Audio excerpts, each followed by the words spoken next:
Animals may carry bacteria, viruses and parasites. Some of these microorganisms can be transferred from animals to people and may cause diseases. Such diseases are called zoonoses. People can come into contact with pathogens from animals in different ways. Via food, direct contact, or the environment. They can also be transmitted through little creatures, such as ticks and mosquitoes, that can transfer diseases from an animal to a human. These are known as vectors. Proper hygiene can often prevent people from catching a zoonosis. Make sure you prepare meat and other raw products in a suitable manner. Always wash your hands after direct contact with animals, and check yourself for ticks when you've been in the countryside. What is rabies? Is it exactly like what we see in the movies? In short, the answer is no, not exactly. It is transmitted to humans through accidental animal bites or scratches. It is a devastating, degenerative infection that will inevitably get worse over time. However, you can ease your mind, as we do have preventative medical methods that work very well when administered in time. Let's begin by having a look at the makeup of the rabies virus. Viruses are made up of RNA. Just like you and I have DNA, RNA is the virus's instruction manual for proteins that it has to make in order to survive inside of our cells. These proteins help the rabies virus spread even further and hijack more cells.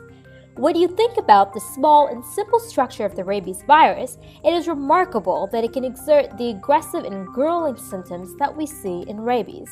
So how exactly does rabies spread between people and animals? Well, the rabies virus is mainly transmitted through saliva of infected animals such as dogs, raccoons, and bats.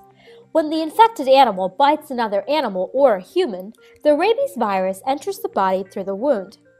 The period before the rabies virus spreads to the peripheral nerves is called the incubation period, which may last for weeks. During this phase, no symptoms manifest since the virus is localized to the site of injury. As the virus moves throughout the body, it replicates and visible symptoms begin to appear. Some of the symptoms in humans include physical pain, fatigue, fever, and agitation. Although the rabies virus affects many parts of the body, its major target is the nervous system. The nervous system is made up of the central nervous system, which includes the brain and the spinal cord, and the peripheral nervous system, which includes all of the other nerves in the body. The replicating rabies virus first invades the peripheral nervous system, where it travels through the neurons until it reaches the central nervous system. After reaching the central nervous system, the virus travels up the spinal cord and into the brain, where it rapidly multiplies. The brain is where the virus exerts its detrimental neurobiological effects. The major effect of the rabies virus on the brain involves inflammation. To put that into sciencey terms, it's called encephalitis.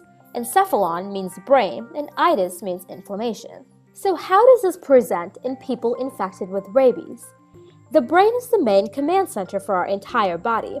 It controls important functions such as digestion, breathing, speaking, and emotions.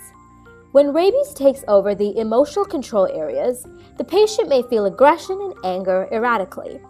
Using methods such as magnetic resonance imaging, or MRI, which can scan your brain activity, researchers can identify the specific brain regions that are affected once a person acquires the rabies infection.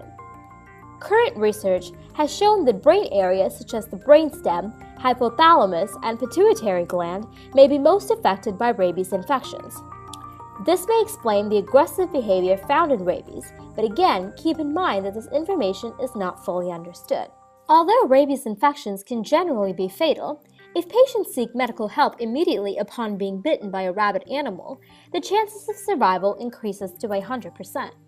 Since the inoculation phase happens before the spread of rabies to the nervous system, there is enough time for a vaccination to boost the immune response to the virus, preventing it from spreading by killing the virus.